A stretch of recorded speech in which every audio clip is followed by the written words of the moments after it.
Now, Talk Real Estate, sponsored by Boston Connect Real Estate Services. Hi, I'm Sharon McNamara, and you are listening to Talk Real Estate. Let me share a little bit about my background before we get started. I am the broker owner of Boston Connect Real Estate, located on the South Shore, and I have been working as a full-time realtor and sales and marketing consultant for home buyers and home sellers for the past 15 years. My unique approach to assisting my clients to the next chapter of their lives is driven by being a team player and by offering them continuous training, education, advising, and mentoring. Every week, I will be providing you with real estate topics ranging from home buyer and home seller advice, legal matters, insurance binders, flood insurance concerns, home inspection questions, environmental worries like radon, lead paint, and mold, mortgages and loan programs, staging tips and ideas, real estate contracts, market trends, home values, and more. It's a talk radio show, and you can follow along online. If you have any questions during the show, please call 781-837-4900. We'd love to talk real estate. If you missed any of our shows, you can listen on my podcast at talkrealestateradio.com. If you would like a one-on-one consultation with me regarding your home sale or your home purchase, you can connect with me anytime at bostonconnect.com or 781-826-8000. Now, sit back, relax, take good notes, and let's talk real estate. And hello to all our South Shore neighbors. You are listening to Talk Real Estate Roundtable with Boston Connect Real Estate Broker Team. My name is Melissa Wallace, and I am here in the studio with my team member, Mary Baker. Hello, everybody. Hello. Sharon will be joining us shortly. She will be joining us via Zoom. And also via Zoom, we have Dustin in Boston. Good evening, world. Hello, hello. Oh, see, I'm watching us on I was watching the Facebook feed, and we had a lag, and I was going, what's going on there? I know, right? Yeah, so tonight, I don't know if we should give a little sneak peek before we go to our traffic break. I know Lisa's going to be popping in pretty soon, but we do have a special guest tonight. And Mary, why don't you introduce him, because you are his favorite. He is your favorite. We don't have favorites. So tonight we're actually going to be talking about, we called it Winter Woes when we advertised it. It's not really winter woes, but kind of things to be looking for when you're purchasing a house in the winter months and when you're selling a house in the winter months. And we thought, who better to help us through that than Steve Cook, the owner of Imperial Inspection Services. Hey, good evening. Good evening. How are you? And one other to add to that is, how do you prepare your house for the winter too? Just being a regular homeowner, so you cover all three on one. Certainly. You must be reading my notes, because I just wrote that down right before we came on. So how have you been? I've been doing fine. Yeah, it's been busy. It's just starting to slow down. In the last, this last week, it's starting to slow down the market. But prior to that, it's been very, very busy out there. I can only imagine how busy we are, and then you getting called out to multiple different home inspections. Right. I know you're not taking any days off recently, huh? Nope, you cover 7, but you do what you have to do. Yep. Absolutely. You got to work. What is it? Work hard, play hard? Work hard, play harder. Play harder. Work hard, play hard. That's a little inside joke for everybody. So that's what we're going to be talking about tonight. And then, Steve, when we get back from Lisa's traffic report, we'll go into a little bit more in depth of just what maybe you've been seeing a little bit of, because we're always curious what our preferred professionals are seeing out there. And, of course, you are very much preferred. Thank you. What am I? I'm schmoozing a little bit too much, huh? No, I feel like everybody knows that you love. Well, I asked Steve how everything was, and he looks at me and he goes, "I had a good chimney the other day. You missed it." Because I'm the chimney girl, and I go. I was one of the other listing brokers in the office there, and I said, "Geez, you got to get Mary out here right now to take a look at it. She'll evaluate it and tell you whether it's a house that's pulling away from the chimney or the chimney that's pulling away from the house. And using a ladder would be better." I keep telling everybody I'm going to retire and become a home inspector. I'm going to retire from real estate and become a home inspector. Yeah, we'll put you out there with Keith, and Keith can train you. Oh, yeah. How's Keith doing? He's doing excellent. Yeah, didn't they just have a baby? And probably must have been a year ago. Just about I think it was 9 months ago or so on there. Oh, wow. And, yep, Andy and Meg, they just had a new one about 1 month ago. Shay. Yeah. Baby Shay. Yep. Oh, and we have Sharon right before we're Sharon. We're going to break for Lisa. How you doing? Good. How are you? Excellent. I see my father was just calling me. He was probably worried that I didn't hear my voice. So I'm okay, Dad. Steve, I hope you had a great Thanksgiving. I did. And yourself? Yeah, it was quiet, different. But, I did a little sort of mini self-quarantine for 2 weeks just so my parents felt comfortable. So Absolutely, which is a smart thing to do. Absolutely. Yeah, absolutely. So Lisa's standing by, not to interrupt. Okay, well, we have Lisa DeMilo from the Traffic Center, WATD Traffic Center. Lisa, this is Sharon. I hope you're having a great day, and I hope your Thanksgiving was wonderful. Thank you, Sharon. I hope yours was too. Not so wonderful, though, right now. If you're on 93 North, it's slow from Route 37 to a crash at the Braintree split. Southbound's busy from Route 28 to Route 24. The expressway southbound's an easy ride from top to bottom. Northbound's a 10-minute ride from Braintree to Boston. Route 3 South is in good shape all the way down to Plymouth. And Route 24 South is a 17-minute drive from 93 to 495. This report is sponsored by Amazon. Amazon is hiring. Start delivering smiles this holiday season that can make someone's every day. Enjoy benefits and flexible shifts. Go to Amazon.com/apply. Amazon's an equal opportunity employer. Traffic on the 9s every morning. I'm Lisa DeMilo in the WATD Traffic Center. We now return to Talk Real Estate, sponsored by Boston Connect Real Estate Services on 95.9 WATD. Yay! So that's what I think of. And we are back. You are listening to Talk Real Estate with the McNamara Broker Team. I'm joined in studio with Melissa. I am Mary Baker. I have Sharon on Zoom, Dustin Hughes on Zoom, and our lovely Steve Cook from Imperial Inspection Services. Sorry, I have a hard time focusing when I can't see us because Melissa's doing the Facebook feed. So I'm like, no, everybody's smiling, but I'm very interactive in the idea that I'm less on the radio and more on the Zoom, I guess. So tonight we're going to be talking about not necessarily winter woes, but kind of what to look for when you're purchasing a house in the winter months, and what to, how to prep your house when you're selling it in the winter months, kind of twofold.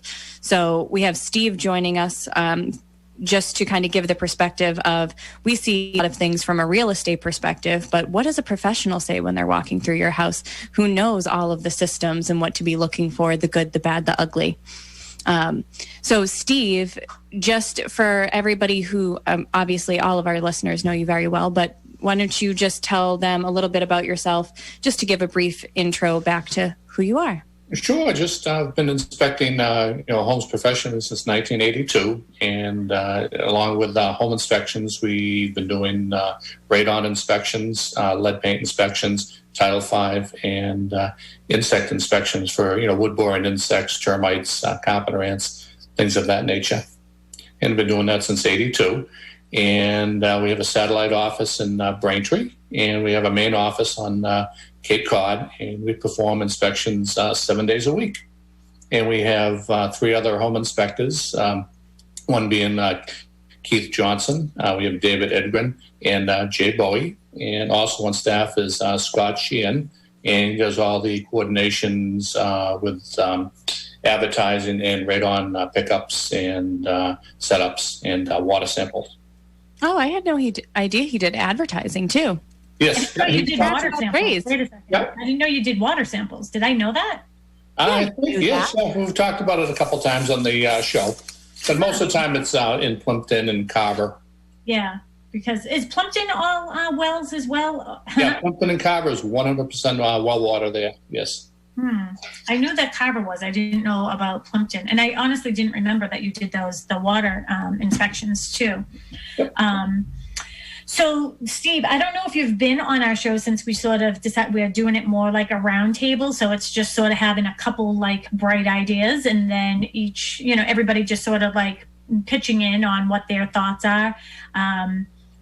Sort of like it's always been, I guess. But we know something came up with me in one of our inspections this week, and I was like, who's going to know the answer to that is Steve Cook. And then we were talking about the radio show, and I was like, hey, we have to have Steve on. So thank you for joining us last minute. Sure. But I'm going to jump right to my question because I'm sort of curious. Are termites active right now? Usually if they're active, they buy the chimneys. And if the chimney has the exhaust from the boiler or the furnace exhausted into that chimneys like Miami, it stays probably about 40 to 50 degrees, and the termites tend to hibernate right around that area. And I've seen them active right into the middle of January and become active again in early March, because that chimney just stays warm and the termites don't go to, know to go to hibernate for the winter. Huh. That is What about if the chimney isn't being used? If the chimney's not being used, then chances are they're going to be inactive. So usually when it goes below, say, 40 degrees, termites, become, they go deep in the ground, maybe 2, 3 feet to 4 feet down, and they hibernate or go inactive for the winter. Same with carpenter ants. Mm-hmm. Yeah, Mary, what did you think the other day that hibernated? Or was that Casey? What did I think that I think a lot of things hibernate. Coyotes? Do coyotes and fox hibernate? I don't think so. I don't think coyotes do. I see them out in my backyard still. In the middle That wasn't me. That wasn't me.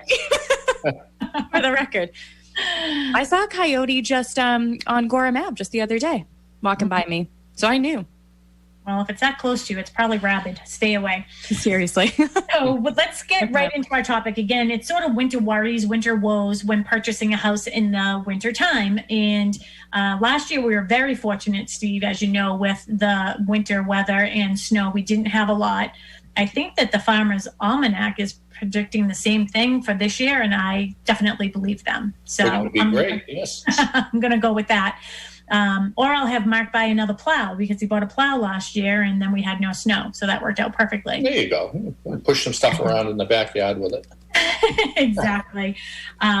So Dustin, Steve, I think that you've met Dustin in the past, no? Yes, I have. Yes. Yep. Okay, perfect. And then did you know that he is actually now the fiance of my daughter, Casey? I did not know that. Isn't that exciting? Congratulations to both of you. Yeah. So when did that happen, Dustin? October. It was after the bar exam. So October 5th for the bar exam. So the week after. Something like that. October 19th. Oh, boy. Yeah, what she said. October 19th. October 19th? Okay, that's when it was. I remember. Gosh. Kidding. So, Dustin, do you want to get into some of the questions we have for Steve, or just how do you want to approach this? Yeah, I always like when we have people like Steve on, because I also get to become a spectator and enjoy listening to someone who actually knows what they're talking about, opposed to myself. What we're talking about. That was a nice, little. Yeah, did you hear we know some stuff. No. They'll be buying a house in no time, so. Yeah, we'll see.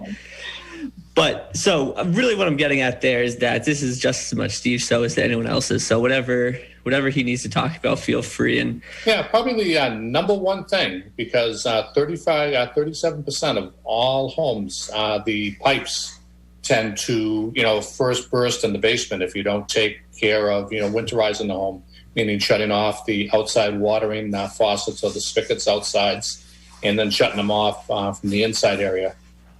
And then insulating your pipes is main thing, and that black clip-on insulation is pretty inexpensive.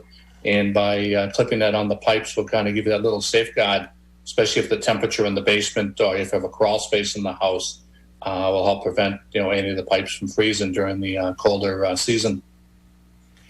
When's your recommendation to start winterizing? Winterizing is definitely is shutting off those outside watering spigots. And, if you haven't had a problem in the past, chances are you don't have any air infiltration coming into those areas. But insulating the pipes downstairs in the basement is always a good thing to do. Even if it's in the summertime, if you're insulating your hot water pipes, that keeps everything warm and stops it from cooling down. So you get, two things for one. You get that little preventative for, from pipes freezing up during the wintertime and bursting once they thaw. I've never thought of that. One of the things, Steve, that I know that Mark gets calls on a lot of time is sometimes people will, they forget to undo the hose, even though they have a frost-proof silcock on the exterior of the home, so they think that they're okay, so they don't shut off their water, and they forget to take off the hose, and then that causes some big old issues come spring. Right. Even if it's a frost-free one there, if the valve is in the open position and you leave the hose on that pipe is still charged. And when that water freezes inside the garden hose and inside where the faucet is, that's going to crack that on the outside and create damage and make some nice springtime work for Mark. One of the things I was thinking about, sorry, Marion, I promise not to hog the show, but you know how I am, especially when Steve is here and I don't get to go to the home inspections as much anymore. But one of the things I'm thinking about and why I love the Roundtable is because you say something and then it makes me think. So it's perfect for my ADD. So I can squirrel in any direction I want. But and you think about, we're talking about these things that happen in the winter. So I would guess that, Mary, when you're out with our buyer clients, you think of these things in the winter. Like if you're looking at a house on a hill in the winter, you're going to think about how icy the driveway is in the winter. Mm-hmm. But if you're looking at it in the summer, you tend not to think about it, which is why it's so important to have a home inspection. I mean, if we have a client that thinks it's the best way for them to get an offer accepted, we make them sign a waiver because we always say, you need to have a home inspection, and we always refer Steve and the crew. But this is a really good reason why, because is anyone ever going to think about the outside silcock when it's 90 degrees out? But it's still things that you mention to people as you're going around the house with them, right? Yep, and a lot of times, probably about 80% of the people follow with us during the inspection. That way they get that little learning experience of where the main water shut off. So if a pipe breaks and say it looks like a Three Stooges movie, they know where to head to first to shut down the whole house and then, evaluate what the actual problem is. Plus we show them where their outside shutoffs are. And if they have a 2-car garage and they have water going through that garage, where that shutoff is, and open up the outside one for it to drain down. And that way it's some preventative, so they don't get into that situation. It's such a funny dynamic. Someone, making such a large purchase and such a huge investment as their own, and then having someone else come in who's never been there and show them actually how the house works. Right. I've had people ask me what the little white thing is by the front door, and that's the doorbell. Some people just don't know. If you've lived in a condo or in the city, and a lot of people don't know what that little white button does. Well, now doorbells are very deceiving, so it could just be anything. It could be a Ring doorbell. It's a camera. Yeah. It's really a camera. Yeah, exactly. It's recording everything. And then the other is if you have the old, if you have an older style home, something that was built, say prior to, say, 1965, a lot of people don't do it. And I see it on home inspections all the time. They don't put their storm windows down. And you get to the house and the screens are still there, and they're losing, probably $40 per season, per window if they don't put the storm windows down. And I'm thinking of my antique house that doesn't have the storm windows down on the front of the house, and I think the hose is still connected, Sam. I don't think our pipes in the basement are insulated. Mark, help me if they're not. I have a big list of things I have to do when I get You're going to get right on that tomorrow. Well, I finally, after 3 years maybe, I finally have my basement cleaned to the point where I was down there and I was vacuuming behind something. I was like, I think I'm ready to have Steve come into an inspection live at my house now because I have it cleaned. We were going to do that about a year ago. I know. I finally have the basement clean though, so I'm not embarrassed. But we did the radon. Let's plan on doing that in the spring. We can do a live show. Absolutely. Virtual. Yeah, I think that you can't accumulate anything over the winter then, Sharon. Uh-huh. You can't accumulate anything over the winter. I know. No Christmas presents for you. Then the other thing is to just do a walk around usually this time of year here and just kind of look at your roof, just as a homeowner and see if anything's curling up or you have any missing shingles. And this is the opportune time to do that temporary repair rather than waiting, for the middle of January when it's dripping inside and, it's hard to get someone out to get up on the roof to do the repair. Mm-hmm. That is a good one. Yeah, and then the main thing, like we talk about, is where we had the ice dams 4 to 5 years ago. We had the big problem: is clean your gutters, get everything out of them, get the water flow, and you're less likely, and you'll help reduce the, the beginnings of ice dams inside of a home too. Can we go back to the windows for a second? What are your thoughts on screens? Because I like to take my screens off of my windows in the winter, and it's basically because I like looking through a clear window, and I think that my candles look better without the screens, but also because I feel like the snow sticks to them and makes them you know what I mean? How the snow and the ice will stick to the windows. Yeah, especially if you have the like the fiberglass type material, it will cause the screens to sag. And if you have the steel ones, but if you take them out, it's you get that 4 months of high winds and snow. That's not going to affect the screens, and they're going to last a lot longer. So the screens don't help with any of that heat loss at all, really, right? Yeah, just bugs. That's it. Just bugs, yeah. Just bugs. I'm not opening the windows in the winter. Plus, it gives you a chance, they're down in the basement. If you want to repair a couple or send them out to be repaired, that's the time to do it. Bring it down to the hardware store. And I think that they're like $25 a piece to repair them and get them done for the spring.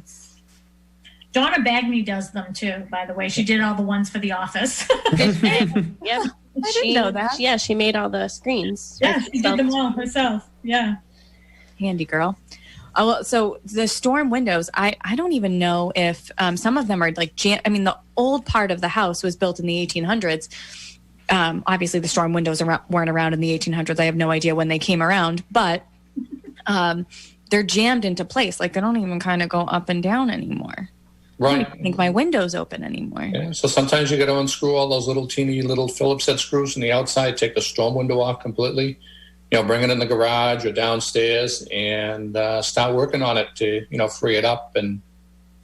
Or we could just replace the windows, huh? Oh, you could just replace the windows. Yeah. Okay. I am the path of least resistance. That is the path. You're not going to bring them into the garage and fix them then. No, there's a couch in my garage. Into the garage. Okay, sorry. That's just I put another thing on my list, clean gutters. Because we have so many peaks at our house that I always worry constantly about ice dams and water penetrating. And our roofs are relatively newer, especially the in-law portion, but we just have so many peaks in areas that water can just get trapped if we don't clear off the roof. Mm-hmm. So gutters is a good one. Right.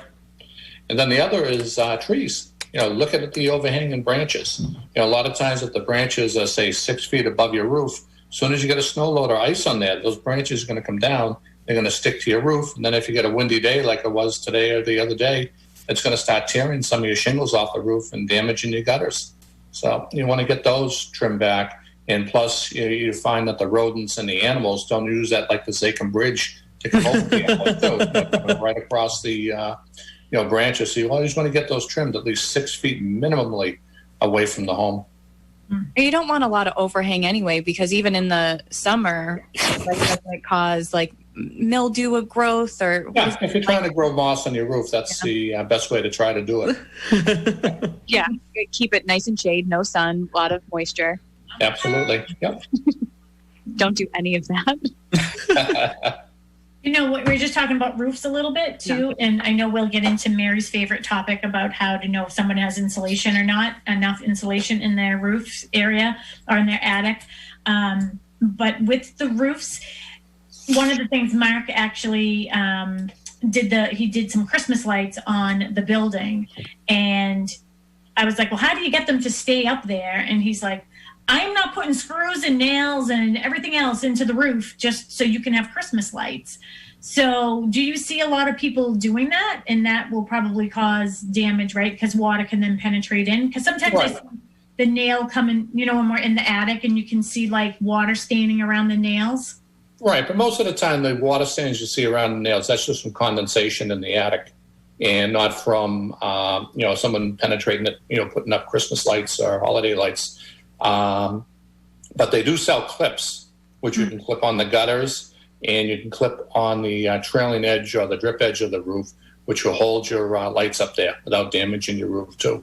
That's what he ended up doing. I said, you go right to the Christmas tree shop and they sell a bag of 50 and it's $15 and usually good for the season. Yeah, I said to him, I was like, he put them up the first day and they looked great, but they were a little crooked. And I said, I'd like them to be as straight as a pinstripe on your boat.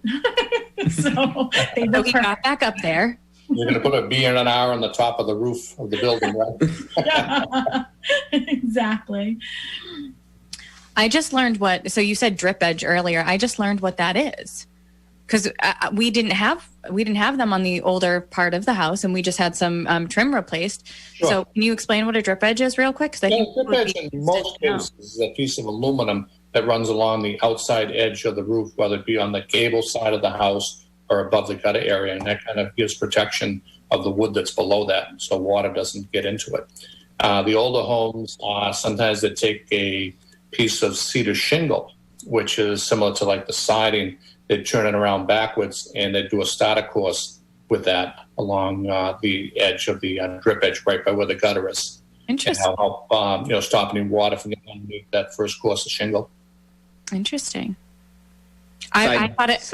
Sorry, go ahead. No, go, because mine has absolutely nothing to do with what we're talking about. No, I was just going to say, I was so used to not seeing the drip edge on that part, so the area that we had replaced, that I thought that the contractor did it wrong. I was like, Sam, you have to tell him to get back up there and fix that because that looks terrible. What is that aluminum that's now exposed? And he goes, no, this is exactly how it's supposed to be. We actually had it the wrong way. Wow. Like, oh, okay.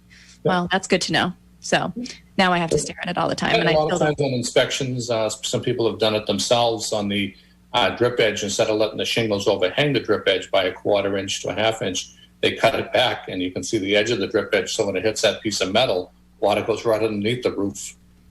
Oh, even better. Yeah, that's even worse. Yeah. Yeah. Yeah. Well, so everything that I'm saying right now, too, this little honey-do list that I'm creating, I should have had an inspection. Yeah, absolutely. I would have known all of this prior to. Yeah. But for energy conservation, especially now, is probably called Mass Save, and they're the best resource. And depending on the program or whatever they have for the week, they'll come out, take a look at your house, and make any recommendations for insulation, upgrades for light bulbs, things of that nature inside the home. And that's a free service for them to come out. And they do have the actually where they do it right over your phone, your iPad at this point, where they'll walk through the house if you don't want them coming to your home physically. Wow, that's interesting. Yep. That's a good idea for you to do, Mary. So we actually did have, I think I've talked about this before, we did have Mass Save come out and they did all of our light bulbs. They replaced all of our light bulbs with just the LED for free. But the reason that we actually had them come in was insulation in our attic. Sure. And we ended, what is the insulation? It's going to escape me that you really, really do not want to have. That's vermiculite. Vermiculite. That is what we have on. Vermiculite contains asbestos. You don't know unless you have it tested, but it's like those little squares, like a 1/4 inch by 1/4 inch, and they almost look like you put it into the dirt that plants are in, like the perlite, but it's called vermiculite. And some vermiculite contains asbestos. So I don't think that we never went the route of having it tested, but I remember them coming in and saying, they couldn't put additional insulation until we had it treated and or tested and had it all pulled out. Yeah, that's probably definitely vermiculite. And then if you have the knob and tube wiring, a lot of times knob and tube. That's one thing I don't have. Knob and tube. That's then you don't want to put insulation over the knob and tube wiring because that stuff will tend to overheat once you insulate it. That's if you have active knob and tube, I'm assuming, not if it's just disconnected. That's correct, yes. Okay. Yeah, but so we did have Mass Save come in, and I want them to come back because we could severely benefit. I'm sure they would have suggested getting new windows from having them come through. And energy efficiency wise, my house is quite large now, so the bills are higher. But that's something that we have to have done first, just for the safety of everybody. Sure, that's a good thing. Yeah, let me circle back to my random question for a second. Yeah, let's go back to your random question. So I think of this probably once a day because I think there's a commercial during Jeopardy, and I don't think about it again until I see it. Until now, we're talking about roofs. What are the advantages of a metal roof, if there are any? Metal roofs are expensive, but they're a great roof, and all your neighbors know when it starts to rain, and you know when it starts to rain. Can you hear it inside the house? Oh yeah, you hear it inside your house, absolutely. But it's not that bad, but it's a great roof, the metal roof, and they last 30 to 50 years, especially if you got a sharp pitch on your roof, too. But the cost is the big downfall? The what? The cost is the big downfall? The cost, but once you do it, it's there pretty much, forever, and never have to maintain it. Yeah, obviously not knowing anything about roofs. I saw the commercial, and I was like, well, that makes sense. How come everyone doesn't have metal roofs? The only thing with that is you got to put little guards down at the bottom, so as the snow, when it melts, instead of it sliding off in one huge sheet, Yep. it will break it up into smaller chunks. So you never want to park your car below a steep angled metal roof. Turn it into a Mini Cooper in no time. Right in They half. have a lot of them up north, don't they? A lot of. I feel like I see them up north a lot. Yep. Yeah. Yep, they have the little cutters, they have the little blades on there, so as the snow comes down, it breaks it up, so you don't have those large sheets coming down.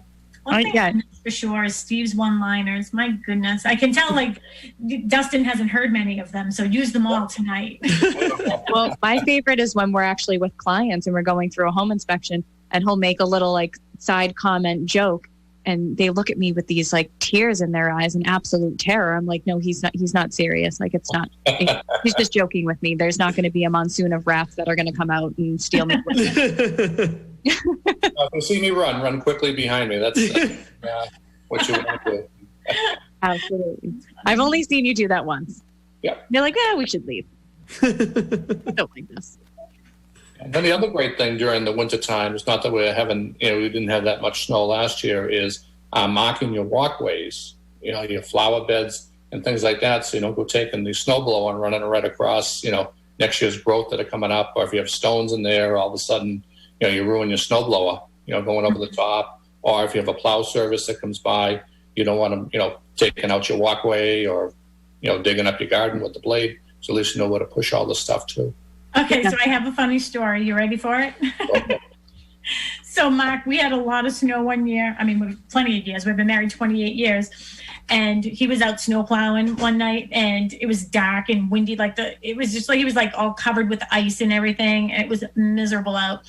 And I emptied the trash after dinner and everything. And I just took the bag, and I had thrown it out the side door because I was like, I'm not going out in a blizzard to put this in a trash barrel. Well, we got so much snow that he didn't see it, and it was covered with white snow. And he took the snow blower and there goes the trash barrel. I would be so mad. I think of it every single time it snows now, though, when I'm going to throw my trash out. I have that fond little memory. Wasn't so fond for me, but glass was being thrown all over at him. So anyways, that's my funny story. Oh, okay. So don't do it, Karen. Don't do that. Yeah, but even when the snow's not down and the stakes are in, you have to pay attention to them, because I walked into one yesterday here, taking the trash out. I was alone, so, I wasn't embarrassed or anything, but and I just kept walking. Yeah. Bend over. It's fine. Those are still out, yeah. All right. That was a great tip, though. But with the landscaping, one of the things, too, Steve, is when you're doing your inspections, are you giving people, any, advice or anything about the landscaping aspect of the homes?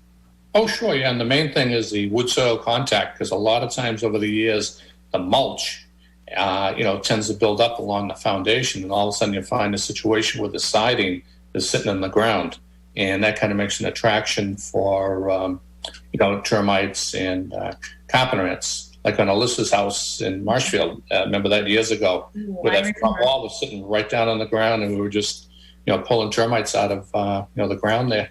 I have a hand full of termites. I have a picture of it somewhere. Yep. I can find it at the 7 o'clock break. Yep. I've never seen that. Yep. Yeah. Mm-hmm. Every so often I come across it and I was like, what is that? Oh, that's Steve Cook's hand with a handful of termites at Alyssa's house.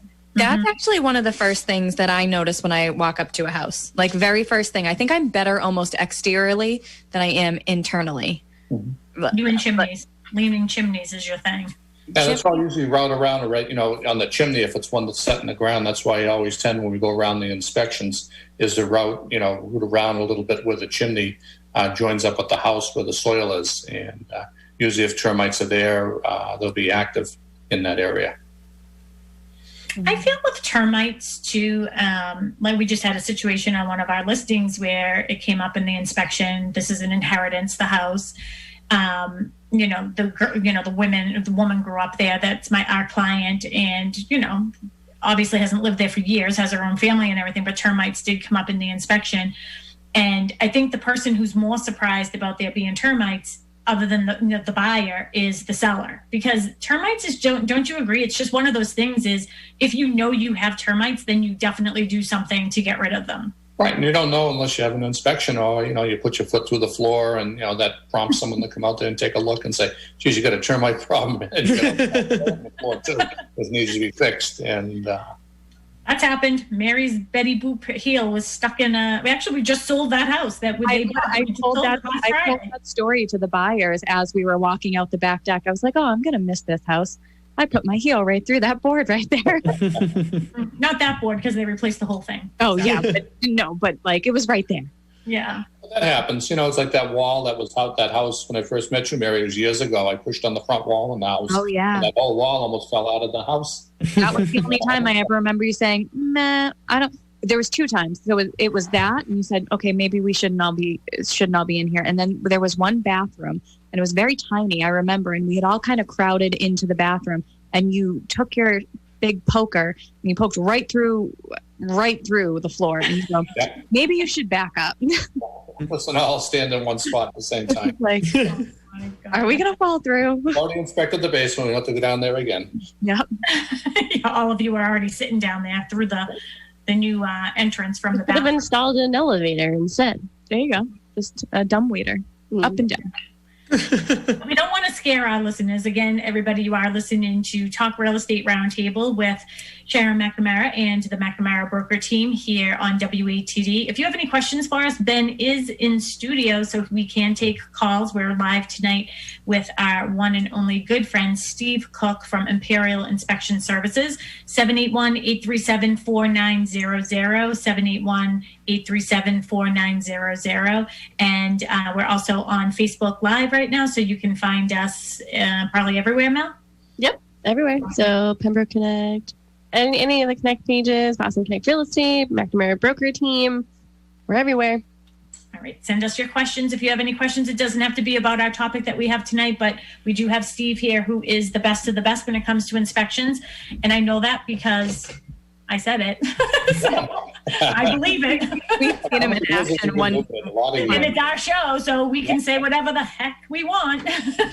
So, and we've been using you for years. I mean, Steve, just years and years. And, it's just, when you have somebody who does the right thing for your clients, it's awesome to feel like they're in good hands. So thank you for always taking doing an inspection. You can look at it like you're doing it for a family member, and you want them to know everything about the house. And sometimes you get a lot of problems with the home there, but we don't know the price. So sometimes the price of the house reflects the condition, and a lot of people know what they're buying. Yeah. And there have been many a times when we're the listing agent and you're coming in with the buyer. And, there've been a couple transactions that over the years, because we've done so many with you, that, some of the transactions haven't stayed together because of the information you've given. I don't live in these houses. So, you know what I mean? It isn't, I don't know anything about them either. So I think it's just great that everybody knows exactly what they're purchasing. So some people go forward with that information where other people are, a little skittish about the same information. So absolutely. Where are we, Dustin, on time? And what are some of our other things that we have? I want to talk about pools. Mary, you guys have a pool, right? Yes. And Sharon, you have a pool. Yes. Steve, do you have a pool? I do not, no. All right, perfect. So me and you are looking for a pool, and you're the home inspector. How do you go about that in the winter? When it's closed, maybe you don't have access to it, figuring out if it's up to par. You don't. It's like checking air conditioning once it goes below, say, 60 to 55 degrees. You can't check air conditioning on the home, so you don't know to the spring.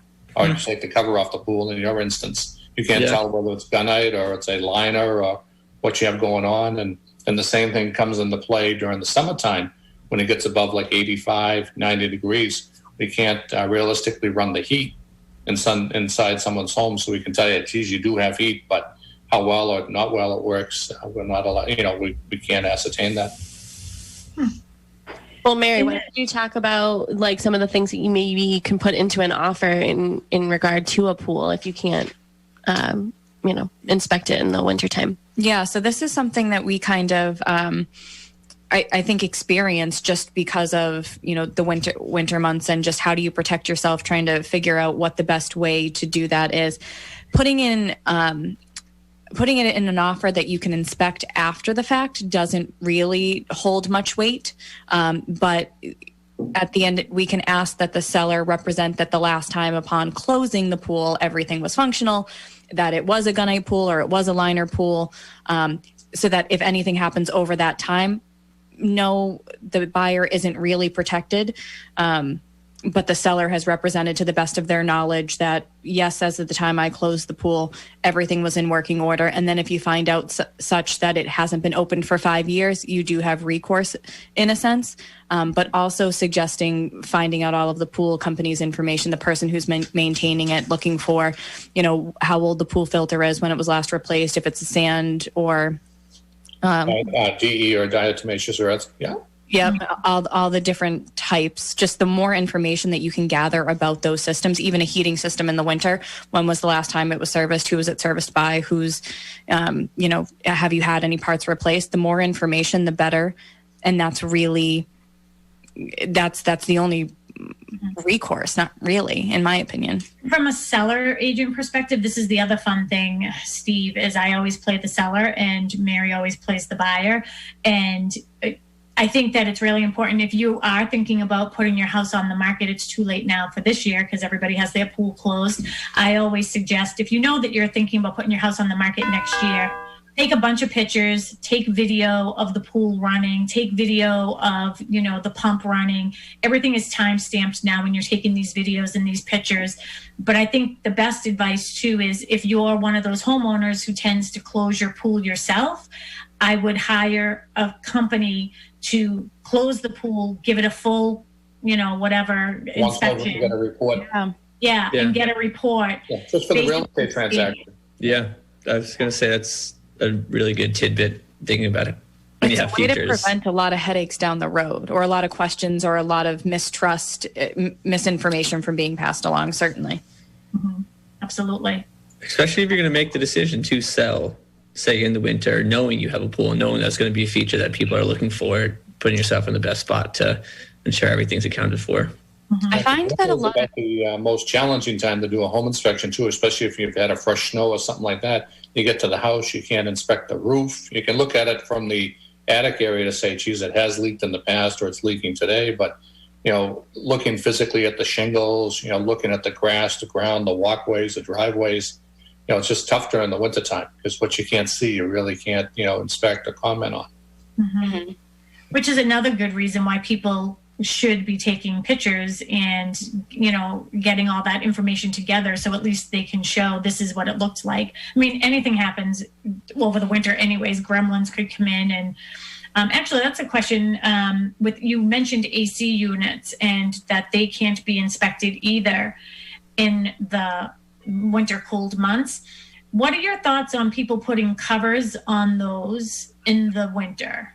Yeah, that's pro and con. A lot of people that do put the covers on it, I do see that the rodents take that up as a little condo for the wintertime. And they build a nest in there because they got a beautiful cover on top of the AC unit. They're sheltered, and a lot of times electricity is still going to it, so it's a little bit warmer inside. And then they tend to chew the wires and damage the units. And if you turn it on, without knowing they're in there, then all of a sudden it's like a blunder, with rodents. No.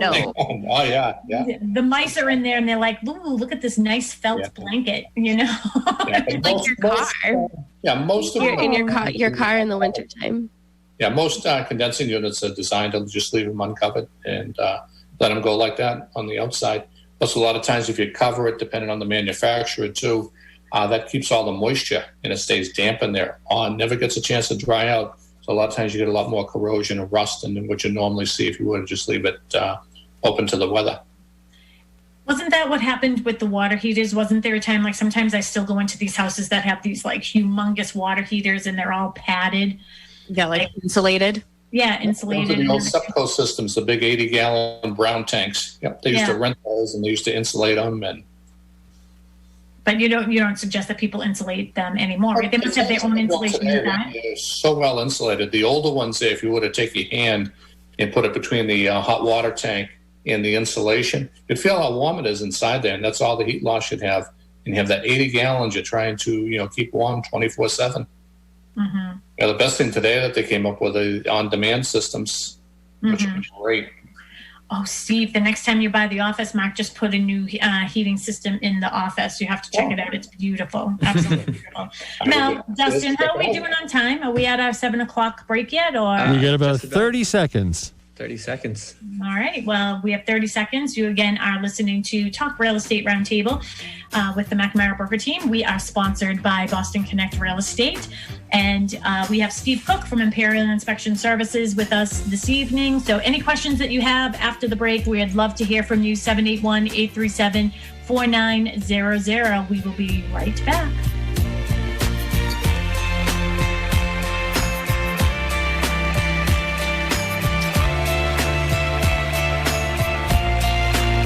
WATD FM Marshfield. We now return to Talk Real Estate, sponsored by Boston Connect Real Estate Services on 95.9 WATD. And we are back. You are listening to Talk Real Estate Roundtable with Boston Connect Real Estate Broker Team. My name is Melissa Wallace, and I'm here with my team members, Sharon McNamara, Mary Baker, and Dustin Hughes. Tonight, we are joined by the one and only Steve Cook. And every single time, I was thinking earlier about when we were doing the thing after you were here, when we were in the basement, and I kept getting like tongue-tied, and I was getting so upset. But it's, do you remember that? Inspection services.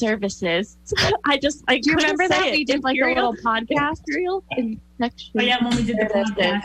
Yeah. But anyways, That's so funny. if you want to listen to any of our past shows, you can go to talkrealestateroundtable.com. You can go to bostonconnect.com. You can follow us on social media. We are the McNamara Broker Team, and you can also follow Boston Connect Real Estate. You can give us a call here at 781-826-8000. You can give Ben a call tonight at the studio if you want to join in on our conversation, 781-837-4900. And you can just, say hi. If you have any questions for Steve, just let us know. But tonight we're talking about, we were calling it winter woes, but it's not all bad. It's good. It's good information to know. It's nice something to get prepared for. It's the summertime. You do different instead of winter woes. Yeah, instead of winter woes, it's winter whoa. Yeah. Like how I say realtor, because we're like superheroes. Love it. Anyways, so back to Easel. Where's the East Hill? Yeah, the East Hill. Can you move the East Hill? All right, tonight, Steve. Dustin, get us back on track here. Impossible. Wait, I have something. Can I interject? So before we left for the break, Steve, something you had said was, a time to inspect a house is really, really hard when you've had just a fresh powder on the ground.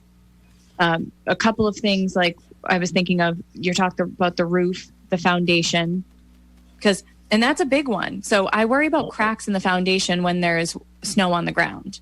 Right. And because you might be able to see it from the inside, but not if the inside's finished.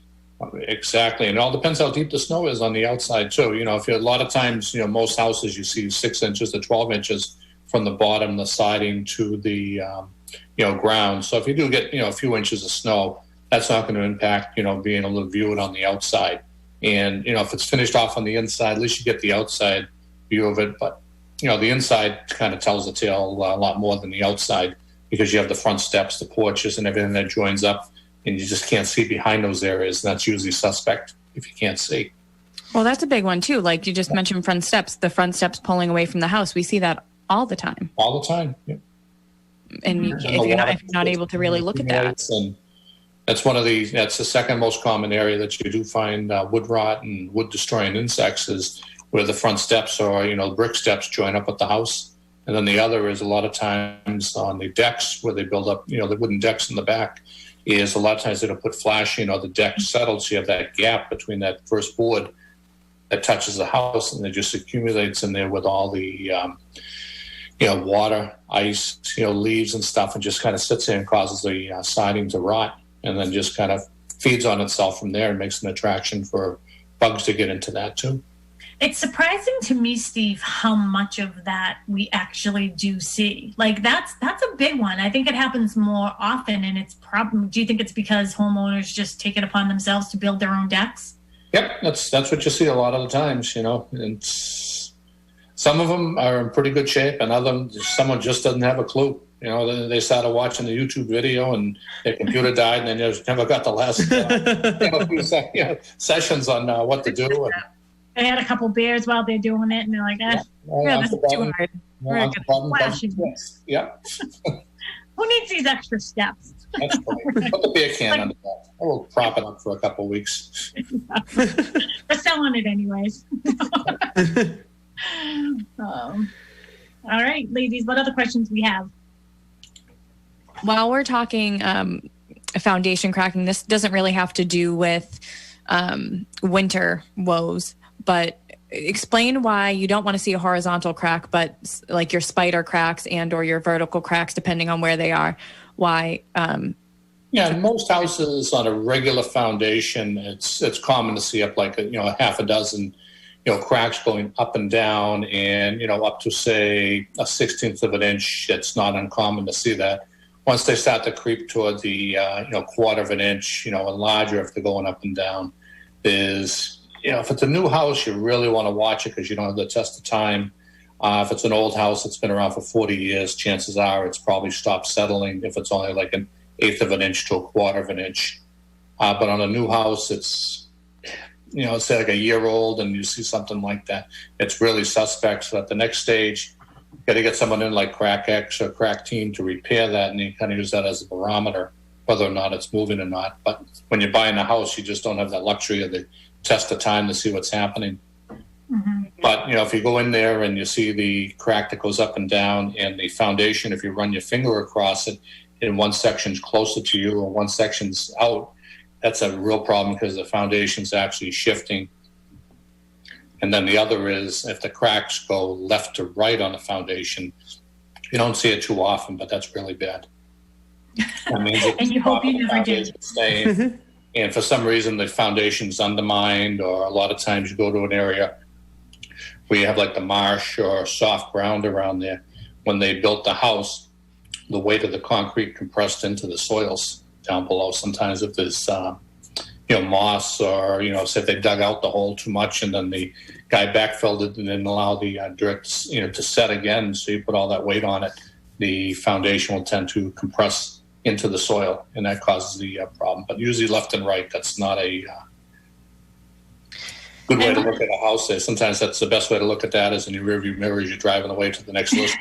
I was literally going to say, I don't know why it's bad. I just know you've always told me it's really, really bad. So I see that. If I've seen that, I've been like, we're not buying this house. You can't. Yeah, we don't see it too often. Maybe 1 out of 1,000 homes I'll see something like that, and it's usually built on or a side of a hill, or something which kind of adds to that situation happening. We did the addition on our house, and we cut through like the existing foundation into the back area, like underneath the family room that we built.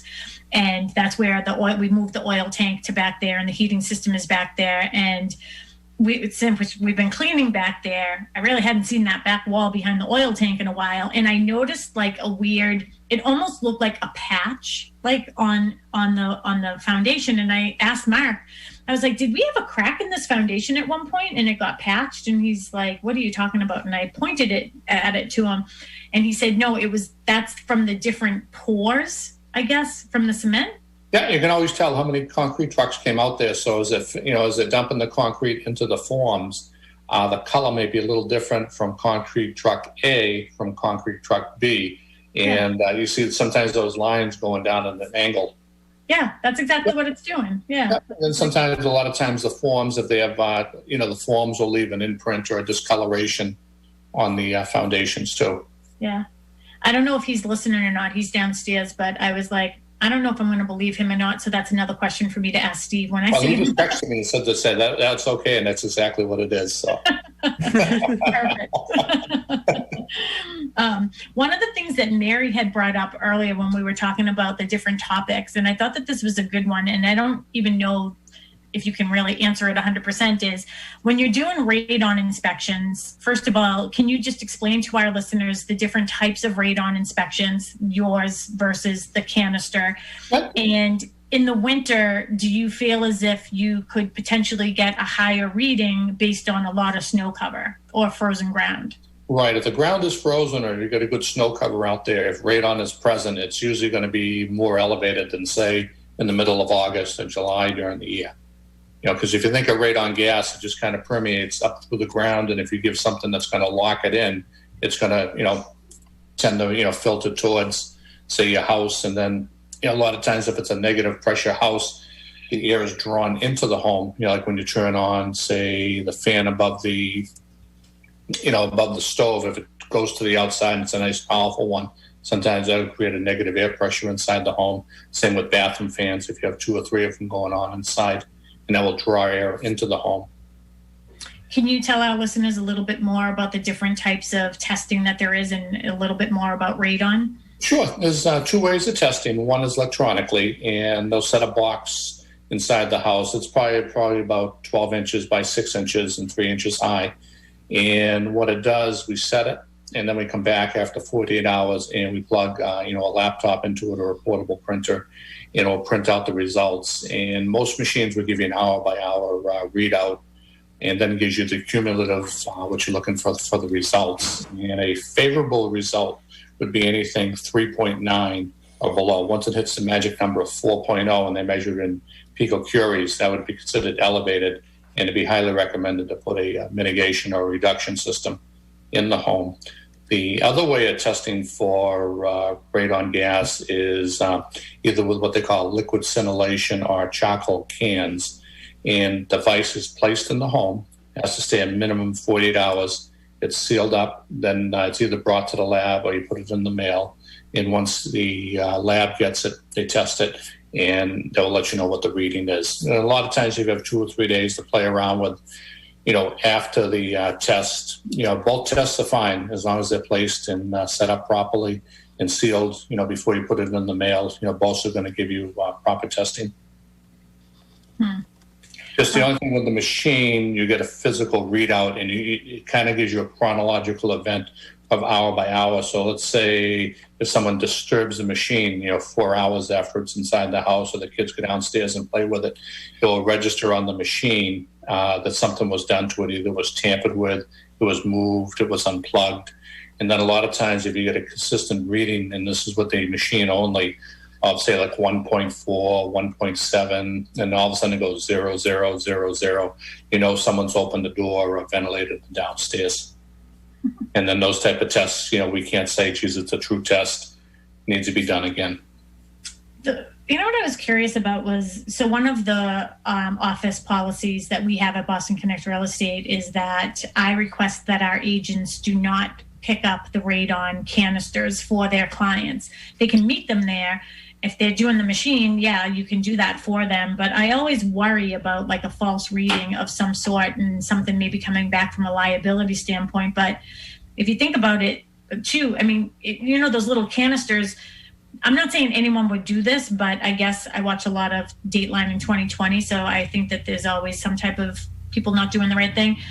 We've seen it with the machines, but if you just went outside and untwisted that and just stuck it out into the air, is that going to change it? Or does the charcoal do something where it's sort of...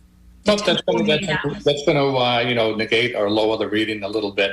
And I've been on ones where I'm doing a home inspection or say a lead paint inspection on the house, and some other company is doing the, radon test inside. I've seen cans tipped upside down. I've seen books put on top of the cans during the test. And, they say I'm there to do a lead paint or something other, so I don't get involved with that. But you can always Google how to, how to defeat it or get a lower one, especially if they know that it's been, high in the past. Yeah. Well, like a lie detector test. Pretty much. And we have this is brand new within the Rock in your shoe. on the Radon testing is we don't use the portable printer anymore.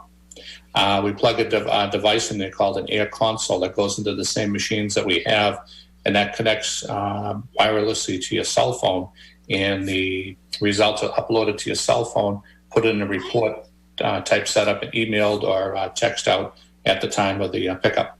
Huh. So you don't get the paper printout, you get an actual report right on your cell phone before we leave the property that day. I like that. That's brand new within the last week. Oh, wow. That's Yeah, we've awesome. been experimenting with it for the last 2 months, and Scott's the expert on doing that now. That's great. Awesome. Yeah. Perfect. So we have, how much time do we have left now? Oh, we have plenty of time to talk about more things. Was there anything that you guys, Dustin or Mary, Melissa, that you wanted to bring up or ask Steve? Or Steve, were there any things that you wanted to hit upon? No, I think we pretty much touched base on everything on what to do, for the winter time to get your house ready to, get the least amount of problems, out of the winter season. Mm-hmm. What about you guys? Any questions for Steve? I wish we had, and maybe even Steve can talk about this, but I wish we had Mark McNamara on and talking about like winterizing your home when you're not going to be home. Like a lot of people have second homes down the Cape, or they have, a house in places like Hull and Situate where Mark does a lot of work. And I asked him a couple of weeks ago, I was like, have you started winterizing yet? He goes, oh yeah, I got my first house tomorrow, so, and I just remember being us a couple years ago, 2 years ago, being up at the Mount Washington, cozied up, taking a tour of the hotel, and Mark's like, you realize that that's the second coldest place on the planet right now? They wouldn't let us outside. And he's like freezing in someone's garage, like in 10 feet of water. It was terrible. Yeah, that was hell. I think it was a Mercedes floating around in there. And, I think maybe some like top tips for like winterizing your home if you're not going to be around. Yeah, well, usually winterizing is only one thing to do is have it professionally done. Yeah. And, for a homeowner to do it, a lot of times they just don't know the little things that need to be done. And, if a pipe breaks, it's not going to leak right away because it's going to be frozen. Then as soon as you come back up and you turn the heat on, you think everything's okay, the water's not working, and you're saying, geez, what's going on? And all of a sudden it looks like a sprinkler system going off in your house, and now the pipes are thawed. So you always have it professionally done. There's not too much other than the outside faucets that a homeowner should do. And if you're going away, for the winter season, have it professionally done. Mm-hmm. Well, I think another thing too, when we're talking about the plumbing, and by the way, Mark is listening, because when I made my little comment about not trusting that he knew what was going on with the wall, he gave me a thumbs up on my phone. So he is listening. So I asked him to come on up if he wants to talk about winterizing. But I do agree about doing it professionally. I mean, Mark has this big condenser on a trailer that he brings around with him, and he blows out all of the all of the heating systems and all of the pipes and everything. So, and even and that's the thing, is you need to know when to hire a professional. I mean, he probably could very much do our pool, but every year we have a sunshine pool, close the pool, because that's what they do. And that's what they know how to do. So I think that, he has a lot of people who will say that they're going to, open up their house themselves or winterize their house themselves. And then he doesn't guarantee the opposite of whatever they asked him to do, because he doesn't know what they're doing with it. But it's interesting, Steve, I'm sure you've seen, Mary, Melissa, I'm not sure if you haven't, Dustin, I'm assuming you haven't, ever seeing a house that was, remember when we were going through all those foreclosures? The foreclosures, the banks were going in with sending companies in saying, oh, the house was winterized. You would open the toilet, you'd see blue stuff in the toilet, but they were not really winterizing these houses. And then we would have, the heating system, everything would freeze from top to bottom. And oh my gosh, what a mess. And once they got the heat going on inside the house, it just starts dripping out of there. What is Mark? Yes, Mark. There he is. Mark, why don't you introduce yourself to all of our listeners? We have Mr. Mark McNamara here with us, if you're listening to WATD or if you're on Facebook right now. So we're talking about, Steve gave the advice about winterizing, and we have a couple minutes left. So what are the bigger mistakes that you see people making, not taking care of their properties in the winter when it comes to the heating system or winterizing? Oh, well, the heating system basically is mostly just service. How to get it serviced in the fall, have it all checked out and so forth. But as far as winterizing and so forth, Summer houses and stuff. well, I have a big compressor, so we go around and we blow the house out dry. We call the town, shut the water off in the street, and then blow all the water pipings dry, so there's nothing in there that can freeze. Water tank gets emptied. We antifreeze the washing machines, all the toilets, the sink traps, drains, and so on and so forth. Dishwashers. So then basically you don't have to worry about it. I mean, we do a service in the fall, and then we come back in the spring, and then we put everything on, and when the homeowners come home, they just basically go take a shower or do whatever they have to do. It's all done for them. Plus, when you de-winterize the home, you look for any small leaks or anything that may have occurred, or yeah, I mean, I have a list of customers that I've been doing over the years, and we repair anything that we see. Or I have a bag of keys of probably 25 or 30 houses. I pretty much have free will to anything that they want done, fix it. I mean, if it's anything major, obviously I would go in front of them first. But all the small stuff, faucet drips, leaky toilets or whatever, just fix them and be done with it, and they're happy to do so. So that's good advice, because you don't want your pipes freezing. And what about just a regular homeowner for a regular, not something that's getting closed up for the winter? I'd obviously shut off all the silcox, drain them, take the hoses off and so forth. Any of the places, we deal with a lot of places that might have some crawl spaces and stuff. Just make sure those latches and on the crawl spaces are locked and all the pipes are insulated and so forth.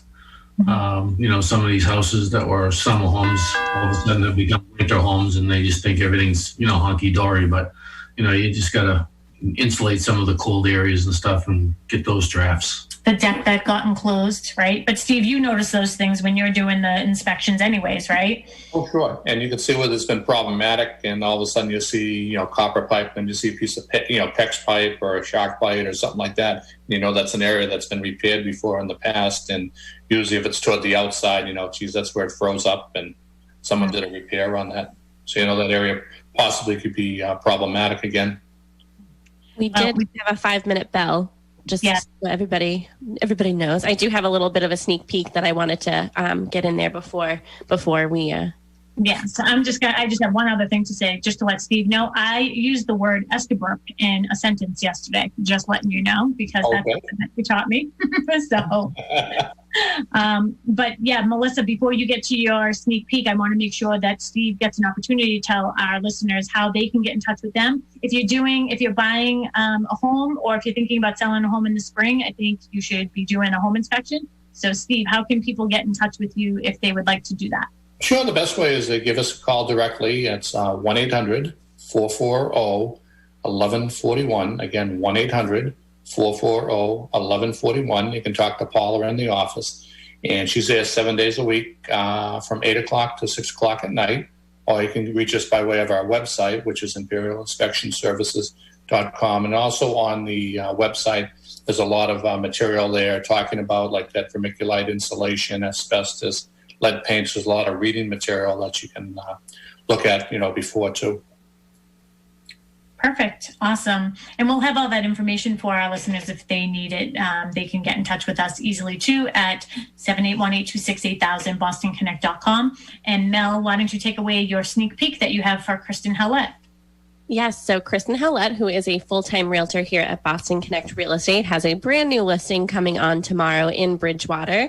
The address is 25 Chris John Way. Again, that's in Bridgewater. It is a beautiful custom Victorian. This one has 5 bedrooms. 5, guys. Wow. 5 bedrooms. 2.5 baths. It has a 4-car garage, and it is on 2 acres of land. It's nature reserve, and it is actually coming on the market tomorrow. So she's going to be doing an open house there this Saturday and Sunday from 12 to 2. It's going to be in the 7s. So if you're looking in that price range, if you're looking for something with a lot of room, 4-car garage, 2 acres of land in Bridgewater, this is going to be perfect for you. So again, the address is 25 Chris John Way in Bridgewater, and she will be there Saturday and Sunday, 12 to 2. Perfect. Mary, can you tell everybody about our listing in Hanover that we'll be doing an open house at this weekend? Yeah, we have Country Road. I always say way. I don't know why. 9 Country Road in Hanover. It's in an awesome cul-de-sac neighborhood, just under an acre lot. It has a brand new septic system that's going to be going in prior to closing. It's on market right now for $499. We're going to be doing an open house there on Sunday from 11 to 1. It's 3 bedrooms, has this cute little master half bath, lots of space. Finished basement downstairs, newer systems pretty much throughout the house. So needs some updating, but you got to put your love into it. It's an awesome neighborhood, like awesome. I can't say enough about the neighbors that are over there. They have been so kind. So yeah, location is great, right off of 123. So it's really convenient for people who want to get into the city or even to the commuter rail. Very, very close. Dustin, any final thoughts and final words for you? No, just a big thank you to Steve. It was a pleasure. My pleasure. And to Mark McNamara. Yes, and to Mark. All right. Well, thank you, everybody. And thanks to our listeners at WATD. We'll be back next week. No idea what our topic is. We'll probably know about an hour before. So tune in next week. And Steve, thank you so much for joining us on short notice. Bye-bye. Talk to you later. Bye, everybody. Good job. Thanks.